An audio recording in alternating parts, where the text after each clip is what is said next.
German Zeppelin Hindenburg, Queen of the Skies, seen here from a universal newsreel camera plane as it sped over New York to its tragic end at Lakehurst, New Jersey, now lies at the Naval Air Station a twisted mass of metal. Shortly after these pictures were taken, showing the great Skyliner saluting the millions watching it from below on its first trip of the season, the huge craft exploded while docking and blazed to a fiery end, taking the lives of almost half its 99 passengers and crew. Hours late on its trip from Hamburg because of headwinds, the Zeppelin had to ride out a thunderstorm along the Jersey coast before heading for the air station and nosing its way to the mooring mast. The wind is bad and the docking is a ticklish one, but it's all a thrill for the crowd of happy passengers eager to land after their transoceanic trip. Slowly the big ship warps in and the ground crews rush for the mooring line. In another 10 minutes or so, the great aircraft would have been snugly docked. But as the passengers crowded the windows to watch, a roar and a burst of flame near the big tail fins turned the ship into a flaming inferno.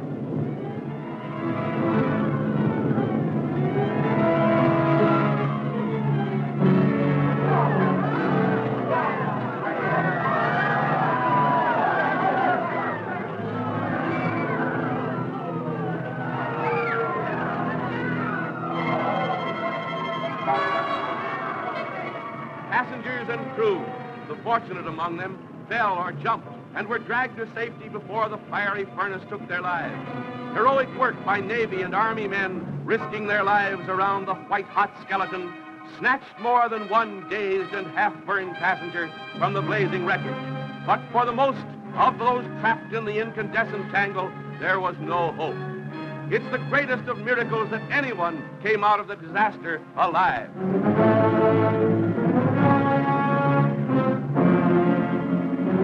7 million cubic feet of inflammable hydrogen gas blazed up in less than a minute. The hundreds of tons of fuel oil burns for an hour or more, with its dense black smoke making a pall over the tragic scene.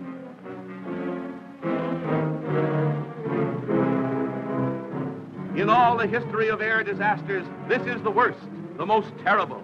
Hailed as the luxury liner of the air, the Hindenburg's horrible end has shocked the entire world. The pride of the skies reaches its journey's end.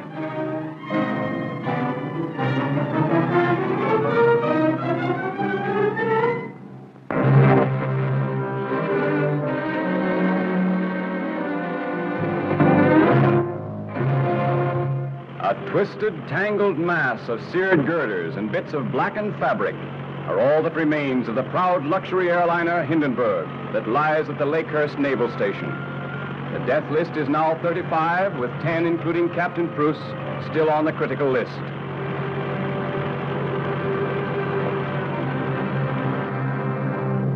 With the next morning's first light, a naval inspection board headed by Captain Haynes inspects the wreckage, as others search the still smoking ruins for a possible clue that might yield a key to the mysterious disaster.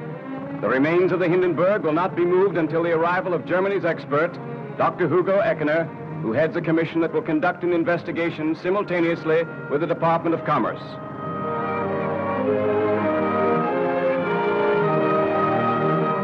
German Ambassador Hans Luther was the first Reich observer to arrive, visiting the injured at the hospital in nearby Lakewood, but refusing to comment on anything connected with the disaster. As soon as is possible, the injured who can be moved are carried to ambulances for transfer to New York, 60 miles away, so as to receive everything that medical science can offer.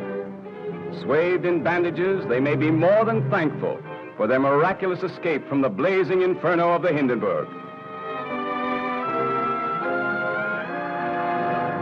Members of the crew not seriously injured were housed in the officers' mess at the naval station. 13-year-old Werner Franz, a cabin boy, is the youngest survivor who will appear before the Department of Commerce Investigation Board that calls Commander Rosendahl, head of the naval station, as first witness. But experts believe the exact cause of the greatest of air disasters will never be known. Over the Hindenburg will loom a question mark that can never be forgotten.